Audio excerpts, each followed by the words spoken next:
ایک مرتبہ اپنے شدائد میں، اپنے مصائب میں اہل بیت کو یاد کرتے.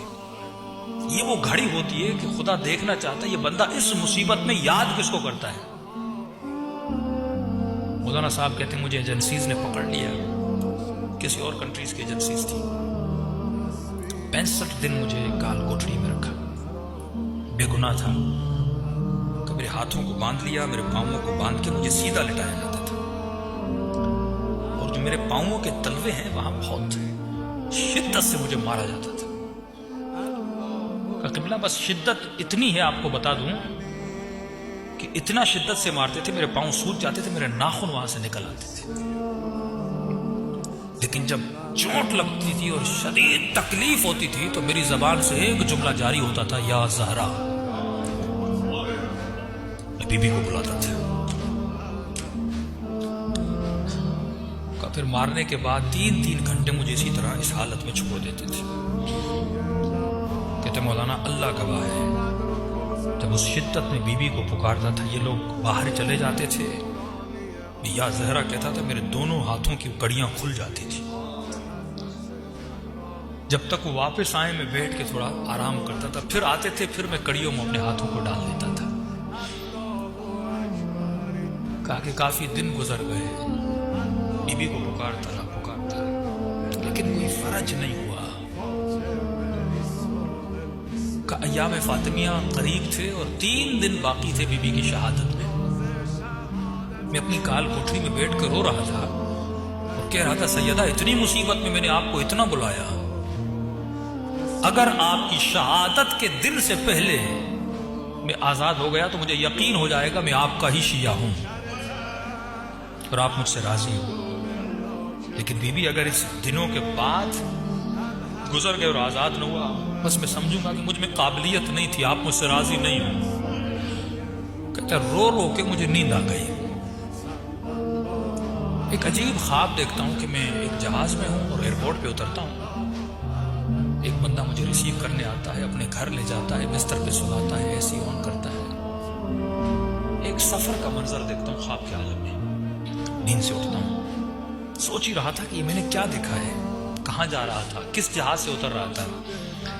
کہتے اتنے میں جو چھوٹی سی کال کوٹری تھی اس کی دیوار پر میں نے مڑ کے دیکھا، دنیا کی خوبصورت ترین ہینڈ رائٹنگ میں کچھ لکھا ہوا تھا. کہ قبلہ 25 سال گزر گئے، آج تک میں نے ایسی ہینڈ رائٹنگ پھر نہیں دیکھی.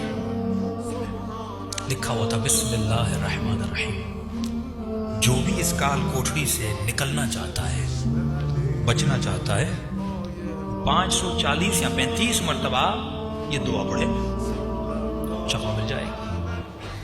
میں نے کہا دعا کیا تھی؟ قبلہ لکھا ہوا تھا اللہم انی اسألک بحق فاطمہ وابوها وبعلها وبنوها وسر المستودع فیہا بعدد محاطبی. کبھی نے تسبیح اٹھائی اور میں نے 540 سے 35 مرتبہ پڑھا. بس پڑھنا تھا، 1 گھنٹے کے بعد دروازے پہ دستک ہوئی. میرا نام لیا اور کہا کہ آپ کو آزاد کر دیا گیا ہے، اور مجھے لیٹر دیا، معذرت خواہی کی، ہم نے بے جرم آپ کو پکڑا تھا، آپ آزاد ہو. جیسے آزاد ہوا فوراً گھر گیا، شہر میں اعلان کیا کہ 3 دن میں سیدہ کی مجلس کرواؤں گا.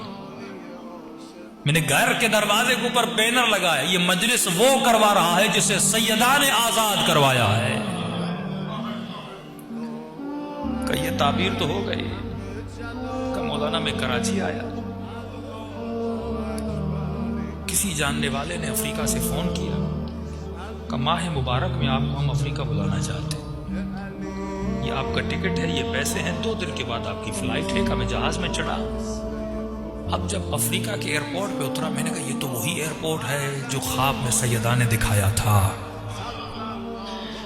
یہ تو وہی شخص ہے جس کو میں نے خواب میں دیکھا تھا. کہ گھر اس کا تھا پر اس کو بتا میں رہا تھا کہ تیرے کمرے میں یہ چیزیں ہیں. کہ آج 25 سال ہو گئے، سیدہ نے وہاں سے اٹھا کر مجھے یہاں بھیجا تھا. ایسے ایسے چھوٹے چھوٹے گاؤں جہاں پہ تصور بھی نہیں تھا کوئی اہل بیت کا نام لے گا، لیکن آج افریقہ میں آپ جاؤ گے چھوٹے چھوٹے گاؤں جہاں پہ ہیلی کاپٹر سے لوگ وہاں جاتے ہیں، 25 لوگ ہیں، امام بارگاہ بنا ہوا ہے اور وہ افریقہ کے لوگ جناب سیدہ کا ماتم کر رہے ہیں.